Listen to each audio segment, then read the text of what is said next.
چیزیں جو ہیں وہ بدل رہی ہیں، ہواؤں کا رخ بدل رہا ہے یا وٹ ایور، ایک نارملائزیشن کی طرف بڑھ رہے ہیں. تو ابھی 24 نومبر کی کال ہے اور خان صاحب کا بھی تھوڑی دیر پہلے بھی ان کے ظاہر ہے کہا ہوگا انہوں نے، تو ٹویٹ آیا ہوگا.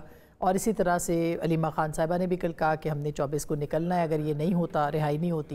تو اس کا مطلب ہے کہ پھر تو نہیں 24 کو تو نکلنا ہی ہے نا. اگر بات آگے بڑھ گی تو سیلیبریشنز ہو جائیں گی، نہیں ہوئے گی تو احتجاج ہوگا. 24 کو نکلنا تو ہے ہی ہے.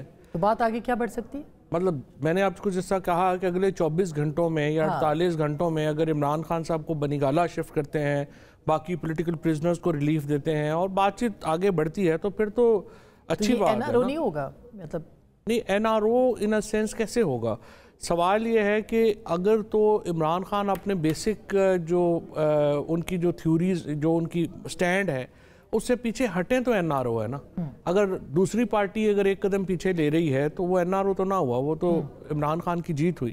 لیکن میری نظر میں اگر ایک قدم پیچھے ہٹ بھی جائیں تو دونوں کوئی فرق نہیں پڑتا. ہم نے پاکستان کو کام ڈاؤن تو کریں.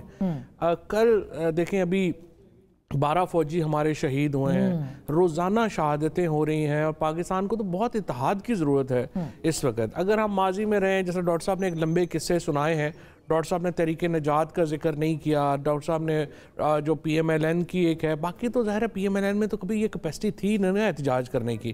اسی لیے تو نواز شریف صاحب نے اور جو لیڈرشپ ہے اس نے فیصلہ کیا ہم ڈیل کریں، لندن چلے جائیں.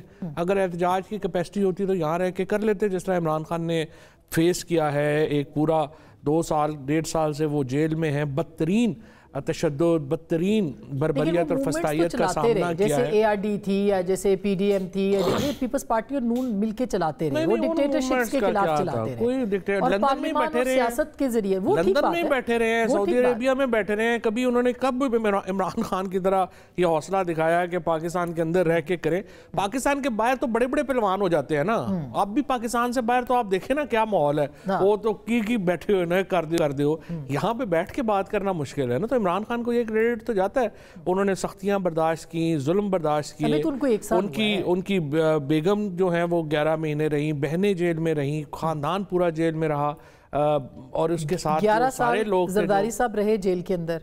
بالکل، زرداری صاحب رہے. بی بی نے الگ جیلیں کاٹی، نواز شریف صاحب نے تھوڑی کاٹی مگر کاٹی. لیکن یہ ڈیلیں کر کے چلے گئے نا، جب جیلوں کی سختی برداشت نہیں کی ہے. وہ تو انہوں نے پوری جیل کاٹی. زرداری صاحب رہے یہاں پہ، بالکل زرداری صاحب نے تگڑی جیل کاٹی. بٹ نن دی لیس، لیکن کسی امریکی کانگریس سے لیٹر نہیں آیا، کوئی برطانوی وزیر خارجہ نے نہیں کہا کہ ملٹری ٹرائل نہیں ہوئی. یعنی ہم کہتے ہیں ایبسلیوٹلی ناٹ، غلامی نامنظور، اور وہاں سے پریشر کو پی ٹی آئی کہہ رہی ہے کہ آمنا صدقہ. یہ تو بالکل غلط بات آپ نے کی ہے. اس کی وجہ یہ ہے کہ یونیورسل ہیومن رائٹس کے لیے تو امریکہ میں، برطانیہ سے، یورپ سے، جہاں سے بھی آواز اٹھے گی اس کو ویلکم کرنا چاہیے. یہ تو وہ فرینڈز آف پاکستان کی بات ہے جنہوں نے کی ہے.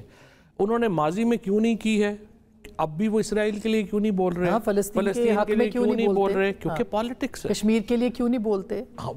اس لیے نہیں بولتے کہ ان کی پالیٹکس ہے. ماضی میں وہ کیوں فوج کے ساتھ رہے ہیں؟ نہیں، اس وقت کیا ہوا ہے کہ پاکستان کی جو انٹرنیشنل سگنیفیکنس ہے، ہماری اسٹیبلشمنٹ کا رول ہے، وہ امپورٹنٹ نہیں رہا. سو پاکستان کے جو ڈائسپورا ہے اس کی بات کو انہیں سننا پڑ رہا ہے. جو ڈیموکریٹک رائٹس ہیں پاکستانی ہیں، وہ پاکستانی ڈائسپورا کہہ رہے ہیں کہ آپ بولیں، اس کے لیے انہیں سننا پڑ رہا ہے. سے زیادہ جو رائٹس ہیں وہ یا جو ان کی توقعات ہیں وہ یہاں وابستہ ہے ایک سیاسی جماعت کے ساتھ. نہیں، سیاسی جماعت کے ساتھ نہیں. ان کی جو امپورٹنس تھی یہاں پہ، پاکستان 53 آنورڈ کیا کر رہا تھا؟ ہم ویسٹ کی لڑائیاں لڑ رہے تھے، ہمیں پیسے مل رہے تھے، ہم بھی خوش تھے. یہاں ویسٹ کی لڑائی ختم ہو گئی ہے. اب جب لڑائی ختم ہو گئی ہے تو وہ کیوں وہاں پہ اپنے جو مقامی لوگ ہیں، جو پاکستانی وہاں پہ بیٹھے ہوئے ہیں، ان کی وہ پریشر لیں؟ اب تو پولیٹیکل رائٹس کی بات ہے نا. فور ایگزامپل دیکھیے نا، پاکستان میں بھی پالیٹکس ہی ہو رہی ہے نا. مثلا آپ امریکہ کے اوپر ڈاکٹر صاحب کو بڑی جو ہے وہ ان کی پارٹی کو بڑی تکلیف ہے. ہندوستان کا وزیر دفاع ٹی وی پہ آیا اور اس نے کہا ہم نے 20 بندے پاکستان کے اندر گھس کے مارے ہیں، حکومت نے چوں نہیں کی. اس کے بعد انہوں نے چیمپئنز ٹرافی کا بائیکاٹ کیا، انہوں نے چوں نہیں کی، اور الٹا سکردو، مظفر آباد اور گلگت میں جو رونمائی تھی وہ آپ نے روک دی اور یہاں پہ بات ہی نہیں کی. سو ہندوستان کے مقابلے کے اوپر تو پاکستان کی ریاست لیٹی ہوئی ہے اور امریکہ سے اوپر بڑی تکلیف ہے. ڈاکٹر صاحب دیکھیں، 2-3 چیزیں اس لیے پالیٹکس ہی ہو رہی ہے دونوں طرف. ایک طرف تو میں یہ کہوں گا کہ یہ بھائی نے بڑی اچھی فریمنگ کی ہے اور اس میں مہارت بھی ہے، ان کو بہت اعلیٰ فریمنگ کرتے ہیں. لیکن یہ جو ملینز آف ڈالرز دے کے ڈیوڈ فینٹن کو ہائر کیا، یہ وہاں پہ لوگوں نے کیا تھا. یعنی پی ٹی آئی کی تنظیم جو ہے وہ ایک ایسے شخص کو جو پاکستان کے ایٹمی پروگرام کے خلاف 1980s سے باقاعدہ کیمپین 20-30 سال سے کر رہا ہے، اس کو اپنا پولیٹیکل ایجنٹ لابسٹ مقرر کر کے پروفیشنل لابسٹ ہے سر، پیسے لیتا ہے، پروفیشنل لابسٹ ہے، پاکستان کے خلاف کام کرتا ہے، کانسرٹ کرواتا ہے۔ اس وقت بھی میں آپ کے ٹی وی پروگرام کے ذریعے بچے بچیاں، یار بات کرنے دیں، بچے بچیاں جو گوگل کر سکتے ہیں، وہ ڈیوڈ فینٹن FANTON کے نام سے ڈال کے ٹائپ کر کے دیکھ لیں اس نے پاکستان کے خلاف کیا کیمپین چلائی ہے۔ اب آپ کہیں کہ وہ تو پروفیشنل ہے، اس کو ہائر کر لیں، تو پاکستان کے خلاف تو بہت لوگ کام کرتے ہیں، ان سب کو ہائر کر لیں۔ پاکستان کے دفاع کے خلاف، پاکستان کی ایٹمی تنصیبات کے خلاف بے شمار تنظیمیں، بے شمار لوگ کام کرتے ہیں، ان کو ہائر کر لینا، ان کو پیسے دیں، اور یہی کیا ہے۔ اسی طرح یہ جو ریزولوشنز پاس کروا رہے ہیں، یہ کسی تنظیم کے خلاف، PMLN کے خلاف تو نہیں کروا رہے ہیں، یہ تو پاکستان کے خلاف کروا رہے ہیں، تو کروا لیں۔ ملینز آف ڈالرز جب یہ خرچ کرتے ہیں ملک کے باہر اور ایسے لوگوں کو ہائر کرتے ہیں جو پاکستان کے خلاف کام کر رہے ہیں، اس کے بعد کہتے ہیں وہ تو پروفیشنل، یہ تو کوئی بات نہیں بنتی۔